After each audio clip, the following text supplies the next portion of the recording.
দিবস উপলক্ষে ভারতীয় মজদুর সংঘ গোমতী জেলার উদ্যোগে উদয়পুরের রাজশ্রী কলা কেন্দ্রে এক অনুষ্ঠানের আয়োজন করা হয়। সমাজসেবী সবিতা নাগ প্রদীপ প্রজ্বলনের মাধ্যমে অনুষ্ঠানের সূচনা করেন। উপস্থিত ছিলেন আইনজীবী সুমন্তা চক্রবর্তী, রাষ্ট্রপতি পুরস্কার প্রাপ্ত শিক্ষিকা বিদিশা মজুমদার ও সংগঠনের নেত্রী রুমা সাহা সহ প্রমুখ। ভারতীয় মজদুর সংঘ গোমতী জেলার উদ্যোগে আন্তর্জাতিক নারী দিবস উদযাপন অনুষ্ঠিত হল উদয়পুর রাজশ্রী কলা কেন্দ্রে। প্রদীপ প্রজ্বলন করে অনুষ্ঠানের শুভ সূচনা করেন জেলার সমাজসেবিকা সবিতা নাগ। এছাড়াও অনুষ্ঠানে উপস্থিত ছিলেন আইনজীবী সুমন্তা চক্রবর্তী, রাষ্ট্রপতি পুরস্কার প্রাপ্ত শিক্ষিকা বিদিশা মজুমদার, বিএমএস ত্রিপুরা মহিলা প্রমুখ রুমা সাহা সহ অন্যান্যরা।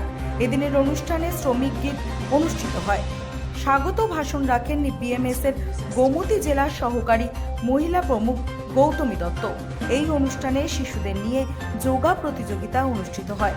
পরে আন্তর্জাতিক নারী দিবসে ভাষণ রাখতে গিয়ে আইনজীবী সুমন্তা চক্রবর্তী বলেন, নারী দিবসের সূচনা হয়েছিল মূলত শ্রম অধিকার আন্দোলনের মধ্য দিয়ে।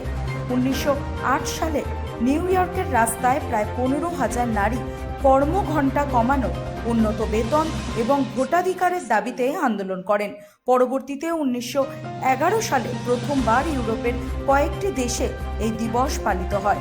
জাতিসংঘ 1975 সালে দিনটিকে আনুষ্ঠানিকভাবে স্বীকৃত দেয়, যা আজকের দিনে গোটা ভারতবর্ষের সাথে এই রাজ্যের গোমতী জেলার মূল অনুষ্ঠান অনুষ্ঠিত হচ্ছে। এছাড়া এই সমাজের বিভিন্ন মহিলাদেরকে সম্বর্ধনা দেওয়াও হয়। গোটা অনুষ্ঠানে মহিলাদের উপস্থিতি ছিল চোখে পড়ার মতন। Bureau report, রাতদিন news network.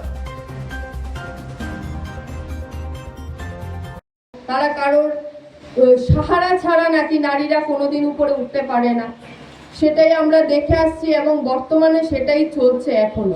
এখনো আমরা আন্তর্জাতিক নারী দিবস পালন করছি, নারীদের সশক্তিকরণের জন্য বিভিন্ন প্রোগ্রামে যাচ্ছি। আমরা বিভিন্ন আইনতভাবেও হোক, যে কোনোভাবেই হোক, নারীদেরকে স্বাবলম্বী করার জন্য আমরা উদ্যমী হচ্ছি।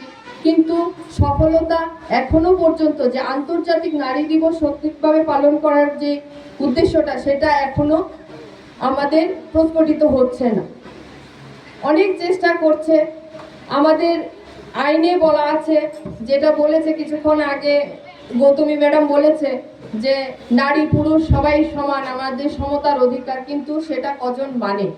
নারী মানেই ঘর গৃহবন্দী, নারী মানেই ঘরে শুধু সংসার চালাবে, বাচ্চা দেখবে এবং অত্যাচারের শিকার হবে কাজকর্ম না হলে। এটা আমরা দিনে দিনে দেখি। যেহেতু আমি কোর্টে আছি, নারীদের সমস্যাই দেখি সবসময়।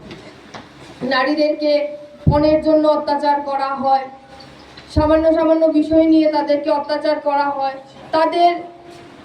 তাদের যে বাহ্যিক পরিকাঠামো সেটা নিয়েও তুচ্ছ-তাচ্ছিল্য করা হয় বিভিন্নভাবে নারীদেরকে। কিন্তু এখনো মানুষ সেই তুচ্ছ-তাচ্ছিল্যের চোখেই দেখে।